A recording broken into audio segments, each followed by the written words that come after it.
जैसे हम लोगों ने बात करी इसकी ए क्रॉस बी, क्या बी क्रॉस ए के इक्वल होगा कि नहीं, एग्जांपल से हम लोग समझ लेंगे। अभी अभी हम बात करते हैं कि क्या दो ऑर्डर्ड पेयर्स इक्वल होंगे या नहीं होंगे। तो बेटा लिखते हैं इसके बारे में हम लोग। तो ये हमारे पास पहला रिमार्क क्या है कि two ordered pairs are equal if and only if, दो ऑर्डर्ड पेयर इक्वल हो सकते हैं कब, if and only if the corresponding first element are equal and the second elements are also equal. जैसे कि मैं बात करूं कि मान लो दो ऑर्डर्ड पेयर दिए हैं, जैसे कि ये A1 और ये B1, और दूसरा दिया है जी A2 और B2। अगर ये दोनों तभी इक्वल हो सकते हैं if and only if A1 is equal to A2 and B1 is equal to B2। ये तभी पॉसिबल है जब पहला एलिमेंट पहले एलिमेंट के इक्वल हो जाए और दूसरा एलिमेंट दूसरे एलिमेंट के इक्वल हो जाए। ठीक है। दूसरा रिमार्क है हमारे पास, if there are P elements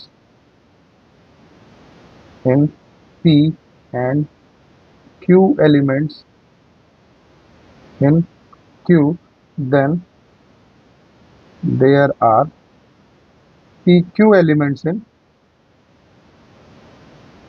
P cross Q। ठीक है, यानी नंबर ऑफ एलिमेंट्स अगर P में P है, यानी मान लो 2 है, नंबर ऑफ एलिमेंट्स Q में Q है मान लो 3 है, तो number of elements in P cross Q क्या हो जाएगा बेटा, P इंटू Q हो जाएगा, यानी 2 इंटू 3 6 हो जाएगा, है ना, बहुत इजी। थर्ड रिमार्क है हमारे पास, if A and B are non empty sets and either A और B is infinite set then so is A cross B।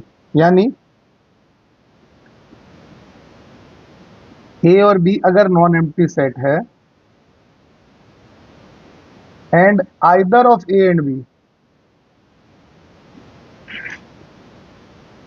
Is infinite, यानी कोई भी इनमें से एक इनफाइनाइट सेट हो जाए, यानी जिसके नंबर ऑफ एलिमेंट्स, जैसे आप कह दो कि ए एक सेट है जो कि नेचुरल नंबर है ना, मान लो नेचुरल नंबर्स का एक सेट हो गया, तो वो तो इनफाइनाइट सेट हो जाएगा, क्योंकि लिमिट थोड़ी है उसकी, लोअर लिमिट तो है लेकिन अपर लिमिट नहीं है ना, तो वो एक इनफाइनाइट सेट हो जाएगा। तो उस केस में ए क्रॉस बी अगर मैं निकालूंगा तो वो भी इनफाइनाइट ही होगा, है ना, ए हो चाहे बी हो, कोई सा भी अगर एक भी सेट इनफाइनाइट हो जाए तो उनका प्रोडक्ट जो होगा वो इनफाइनाइट ही होगा।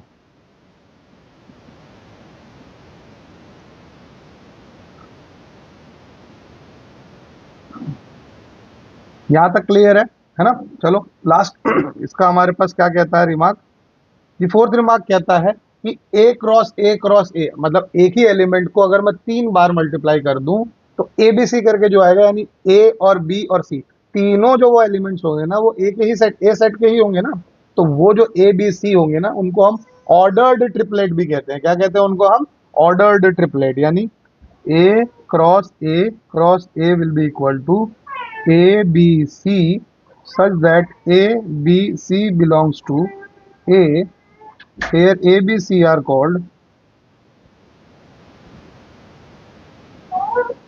इसको हम लोग क्या कह देते हैं, ऑर्डर्ड ट्रिपलेट, है ना, ये ऑर्डर्ड ट्रिपलेट है। ठीक है, तीनों के तीनों एलिमेंट जो है वो एक ही सेट में बिलोंग करते हैं।